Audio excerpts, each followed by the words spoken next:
How to use threads on the Instagram. Hey guys, in this quick video I'm going to show you that how you can use your threads on the Instagram.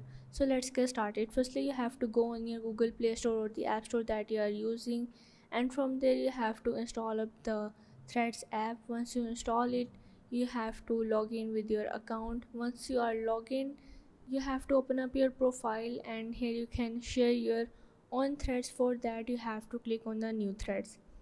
So once you are in here, you can share your text that is spaced up to 500 characters long and includes the links, photos and videos up to 5 minutes long.